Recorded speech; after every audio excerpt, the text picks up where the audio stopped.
Your heart is incredibly wise and intelligent, and it's up to you to learn how to listen to it. When we think of intelligence, we usually limit our definition of it to just abstract thought, but this is a horrible way of thinking about what intelligence is, because intelligence expands far beyond that definition. A lot of people cannot really listen to their intuition, their body, their emotions, their overall internal guidance system, their heart, things like this, gut feelings, because they do not spend any time really directing their attention to these things through a meditation practice. In order to properly listen to the internal guidance mechanisms that you have, your inner wisdom, you need to actually have some kind of meditation practice.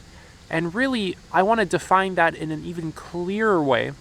You need to have time dedicated to specifically focusing attention onto yourself, sensations on your body, on your thoughts, and just holding your attention there and actually feeling what is happening as well, really sensing into your own being.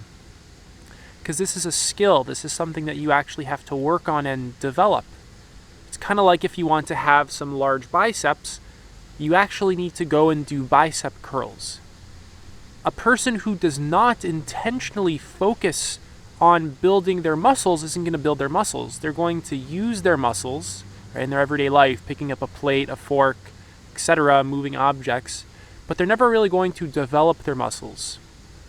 It's similar to what I'm talking about here with your heart's intelligence. Someone who doesn't meditate, they're still going to have an emotional experience and an intuition and all this stuff. It's just not going to be very developed. Right? Your intelligence in these areas of life is going to be low, and it might be so low that you deny that any of this is even real in the first place, which is relatively common. Quite a lot of people do this. If I say that your heart is intelligent, a lot of people will say like, oh no, it's just like a dumb thing that pumps blood. But your heart has neurons, actually. Your entire body is interconnected and everything is constantly talking to each other and giving you very nuanced and potentially even very subtle signals. Not potentially very subtle signals, it is giving you very subtle signals and some very not so subtle signals. So the problem is that most people simply avoid themselves habitually. Most people just escape into pleasure, distractions, addictions, just to escape their momentary suffering. And patterns like this of just self-avoidance is how you completely ignore yourself by definition. This is how you ignore your intuition, your heart, your gut, what really matters to you. And meditation practice is just sitting down and really dedicating time for yourself, attention to yourself. And you actually need to feed yourself attention in order to be well. Your awareness is healing, and your mind and your body actually need this stuff in order to function properly. So how does your body feel? Is it numb? Can you really sense into it very well right now? Is it tense anywhere? Can you really pass your awareness through it, or do some areas just feel hard and stuck and rigid and tense and like they're struggling and they're fighting? A lot of people feel very numb and tense and dull and all these things. And once you really begin to, of course, take care of your health fairly well and apply attention to yourself, your body starts to feel alive and rejuvenated and vital and full of energy. Like my body right now, if I had to describe it to you, it feels like a non-stop flow of pure sensation that I'm not really in control of. It's just completely flowing, and it's in a very deep sense of harmony and rhythm, everything kind of just working together, because I've been doing this kind of work for 7+ years. So like states of well-being just arise naturally. And when your body's tense and rigid and numb and dull and all these things, these are all defensive mechanisms that your body has so that it doesn't have to actually feel pain, repressed pain that is stuck in it. Your body's numb because it's just a subtle way that your body and you really refuse to feel what's going on inside of you. It's not numb like by accident. You have unconsciously created this for yourself and put yourself in a situation. Same thing with tension. What's going on with like habitual raised shoulders or like a tense gut is that There's like trapped anxiety, fear, stress, shame, guilt. Oh my God, gotta let out the sneezes so I don't repress them. um, but in specifically with your heart opens and closes. And I don't mean this in like a metaphorical way or some like William Shakespeare poetry kind of way. I mean this like very almost literally. There's like muscles in here and a physiological sort of dynamic that's going on. And if you're aware of yourself and in tune with yourself, you'll detect that your heart can open and close. The muscles here can contract or expand. And when your heart is closed, those muscles are all contracted and it actually feels tight in your chest. And when your heart is open, it's expanded and loose and it feels healthy. It feels actually very good. It feels very pleasurable, where when it's closed, it's actually painful in that area. And we don't direct our attention there. We want to avoid the pure feelings of pain that exist inside of us. But it's exactly that's going to really begin to heal it. And that's some other things. But for the most part, you got to stop avoiding yourself on many different levels. And your heart's closed when you're afraid, when you're ungrounded, when you're acting out old patterns associated with trauma, and when you're just avoiding yourself. And when you don't actually love yourself. And this whole topic of self-love has a lot of BS in it nowadays. Like, a lot of people's ideas of self-love is so bad, it has nothing to do with actual self-love. I want you to imagine if you've had a newborn baby, right, and you're holding your own child in your arms right after birth. And I want you to like really imagine the kind of love and nurture that you would have for that child. Right? And especially for those of you who have kids, you know a lot more of what that feels like. But for those of you who don't, just do the whole visualization exercise. And even if you do, just do it anyway. Even if you have kids, just do it anyway. Really feel into the degree of nurture and love and acceptance that you have for that kid. And what you have to do is you have to give that exact degree of nurture to yourself, that degree of love to yourself. And especially the parts of you that are in pain, and the parts of you that you avoid, and the parts of you that you call bad and not moral and not right, and the parts of you that you repress and deny and resist. Specifically, those parts are the ones that need the most of your attention and love. These are all childhood wounds that still have quite literally the needs of a child. They just need your full attention and acceptance and love. And this kind of stuff is never going to go anywhere for the rest of your life. You just have to learn how to actually love yourself in the full spectrum that you are. There's parts of you that are easy to love. Like, it's easy to love your face when it's not full of acne. But when it's full of acne, you fucking hate your face. It's like your whole self-love paradigm has just flew out the window in the blink of an eye. When you feel pain or repressed parts of you, you avoid them and you repress them and you deny them. And, easily your self-love paradigm once again has flew out the window. But then your mind will claim that it loves itself. I love myself so much and I care about myself. But in actuality and in direct experience, it really doesn't. So your mind or your heart is closed when you're afraid, ungrounded, not present, avoiding the present, avoiding yourself, and or acting out wounded patterns, and when there's just repressed energies and emotions and sensations trapped in your chest area. And you can even have a closed heart when you're judging other people, being overly critical, and there's just certain beliefs and thoughts you can have that'll keep your heart closed, and you really don't want to live like that. Unless you do, go right ahead. But it's just a dysfunctional, unhealthy way to live that's going to impact your own mental health, your emotional health, your spiritual development, your physical health, your career, your relationships and your connections to other people, your magnetism, your sense of vitality and well-being. So there's a massive mind-body connection, and you have to strengthen this connection. And it wasn't until my first meditation retreat when I actually woke up to the intelligence of my body, and I had this huge awakening on the last day, this huge breakthrough. And basically the very source of creation itself speaks to you all the time in the form of pure sensations, flowing energy, and just pure intuition. And through other mediums as well. But that really, existence itself is intelligent. Intelligence expands far beyond the human mind. Existence itself is capable of intelligence. Existence itself is really intelligence itself, is a quality of existence. Right? And you are existence, you are intelligence. And I don't mean that metaphorically, once again, I mean that quite literally. The universe is conscious, alive, and intelligent, and is really aware of itself. So there's a mind-body connection that you actually have to develop with intention and mindfulness.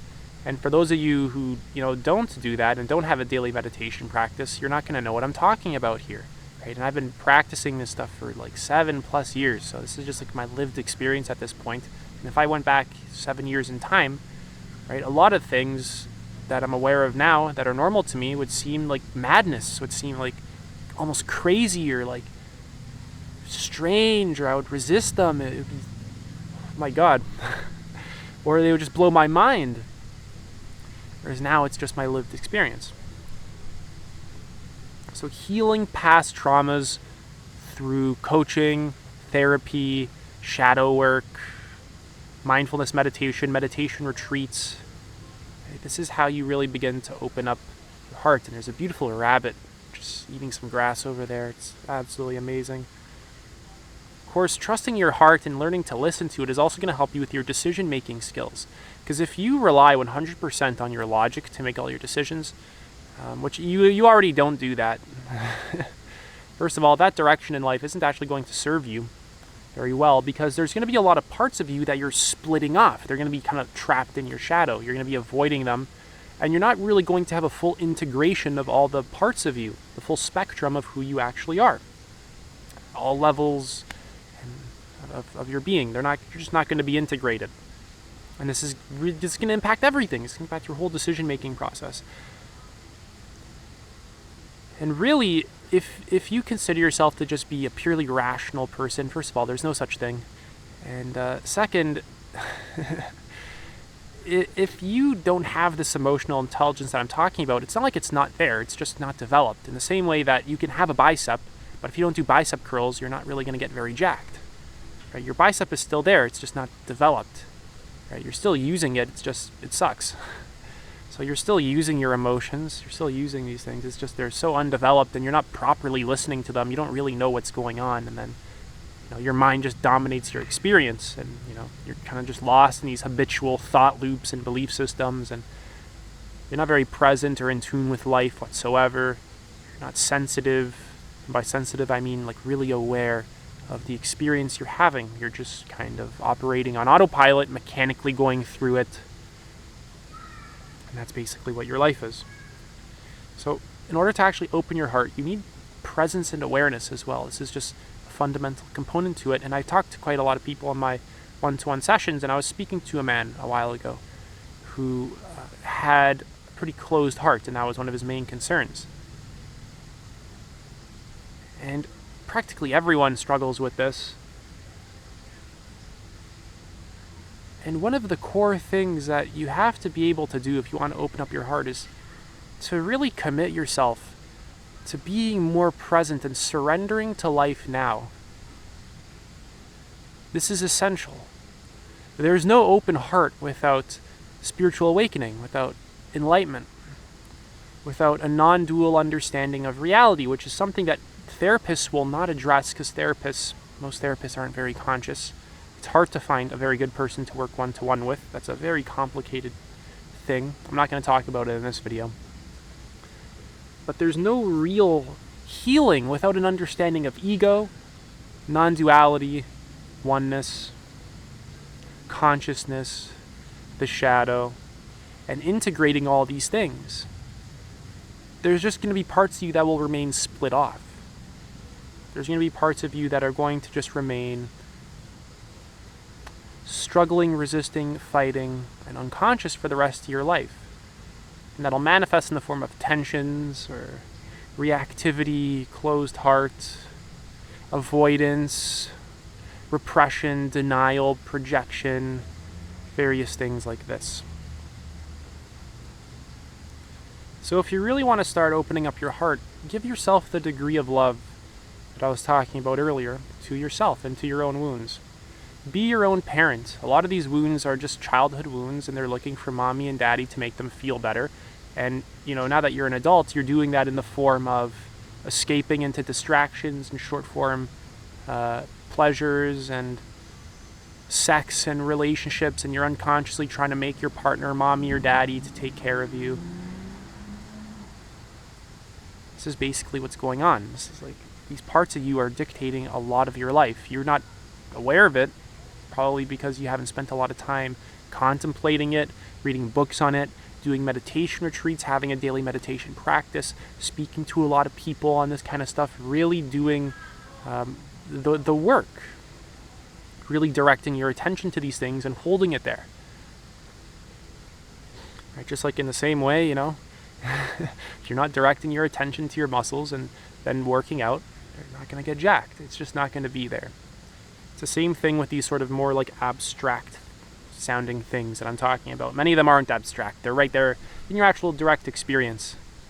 They're not as abstract as you really like to think. They're just, a lot of this stuff is pure, based off, everything I'm saying in this video is based off pure observation. All this stuff can be grounded in your own direct experience. So without actually increasing the connection you have to yourself, first of all, you can't connect to others properly. Second of all, you're going to be very fundamentally deluded in your approach to how you're going to be living your life and what's really in alignment with you and what you really want, because you don't have the connection to yourself to do that. It's not a thing that, it's not in your awareness. So that's basically it for this video. General summary, if you want to really open up your heart, you really need to raise your consciousness. You have to dig into these wounds. You have to commit to being present, actually have a meditation practice. You have to address these parts of you that you're avoiding head on, because your heart's closed because you're avoiding yourself habitually every single day, almost every moment. This is what it is. No amount of going to one therapist is actually going to help you, although like a therapist can help you. A coach can help you, but like ultimately what you need to do is investigate yourself. What a therapist or a coach will do is help you to do that, because if you've never done that before, you're going to be very lost about it. Right? And I'm not like saying coaching or therapy is bad. I'm a coach. But it's a matter of your sincerity as well. Another person can only do so much for you. You have to be sincere about it. If you're not sincere about it, nothing's going to happen. If you aren't willing to address these parts of you, no one can address them for you. If you aren't going to change your relationship to these parts of yourself, no one can do that for you. The best thing that a therapist or a coach can do is really see these subtle dynamics that practically everyone is unaware of, point them out to you, and then guide you in how you relate to them. When you have a part of yourself that you hate and you avoid, and uncomfortable sensations and parts of you that you judge are bad, parts of you that you judge as bad and stupid, immoral, things like this, number one, you have to just give them your full attention. Stop directing your attention away from yourself and avoiding yourself habitually, every single moment, basically. Sit, be present, release your resistance to the present, direct your full attention to these repressed parts of you, and really give them that love that I was talking about earlier. And do this over time. If you do this over time, your body will naturally start to open up. It'll feel vital. It won't feel numb, closed, tense. The reason why it feels numb, closed, and tense is because you're not taking care of yourself properly, physically, mentally, emotionally, and spiritually. You don't have the connections in your life to support you and help you in this. It's all these things that all come into play. And really at the rock bottom is, how sincere are you? How sincere is your heart? How much do you really care? So if you really care, if you're one of those people, I'd recommend applying to work with me one-to-one. I reserve my spots only for the most true and sincere individuals that I actually come across. That's it for this video. Take it easy.